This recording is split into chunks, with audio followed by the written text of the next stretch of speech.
Journal Combat, numéro 56, avril 1944. Les hors-la-loi. Qu'est-ce que la milice ? Quand on prend la presse parisienne, on y lit quelle est la plus grande espérance, la dernière chance, et que cette dernière chance ne doit pas être déçue. Cela aide à comprendre, car la milice défend quelque chose, et ce quelque chose n'a rien à voir avec l'ordre qu'elle prétend maintenir. Elle défend la peau et les intérêts, la honte et les calculs d'une petite fraction de Français dressés contre la France et menacés d'être exterminés par la victoire. Elle met le crime au service de la lâcheté. Mais elle met aussi le crime au service de la trahison. Depuis 4 ans, l'ennemi n'a jamais cessé un seul jour de dresser les Français les uns contre les autres. Tout lui a été bon. Mais il est juste de dire qu'il ne lui a pas fallu moins de 4 ans pour décider un petit nombre d'hommes déshonorés à porter les armes contre la France elle-même et ses hommes les meilleurs. Il y a eu en effet chez nous pendant ces 4 années de folie et de honte des chefs d'État, des ministres et une police qui, consciemment ou non, par lâcheté ou par faiblesse, dans la trahison ou dans la veulerie, ont fait le jeu allemand. Il s'est trouvé aussi des Français pour aller combattre sur des fronts lointains et défendre la cause de ceux-là même qui torturaient leur patrie.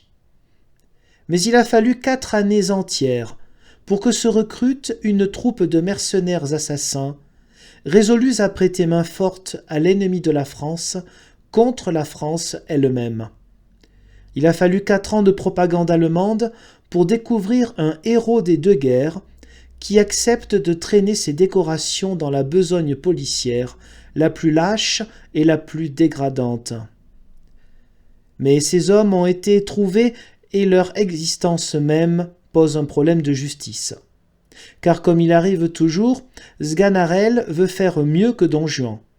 Le domestique renchérit sur le maître. Sur ce point, convaincu que les serviteurs sont bien stylés.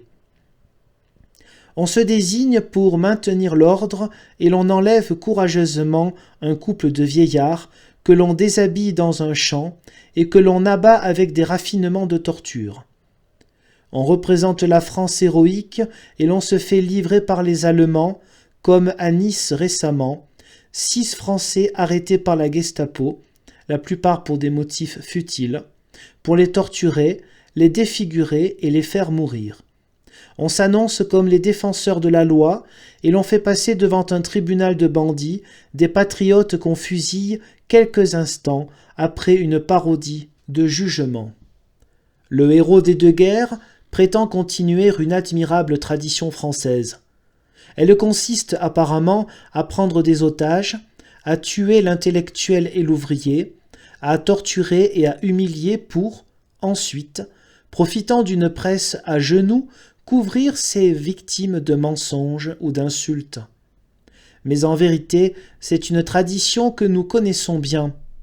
Elle est née outre-Rhin dans le cœur d'un autre héros de la guerre. Pour M. Darnand, il ne s'agit pas d'une tradition, mais d'une trahison. Mais c'est là, justement, ce qui rend facile à régler le problème de justice. Car si, pour d'autres qui ont trahi, il est souhaitable que les formes de la justice soient observées, la milice, de ce point de vue, s'est mise hors la loi. Il faut qu'il soit bien clair qu'en signant son engagement, chaque milicien ratifie en même temps sa propre condamnation à mort. En se dressant contre la France, ils se mettent hors de la France. Les branches pourries d'un arbre ne peuvent pas lui rester attachées. Il faut qu'elles soient arrachées, broyées et jetées à terre. C'est là le sort qui attend chacun des assassins à Darnand.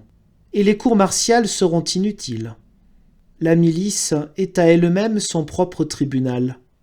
Elle s'est jugée condamnée à mort. Les sentences seront exécutées.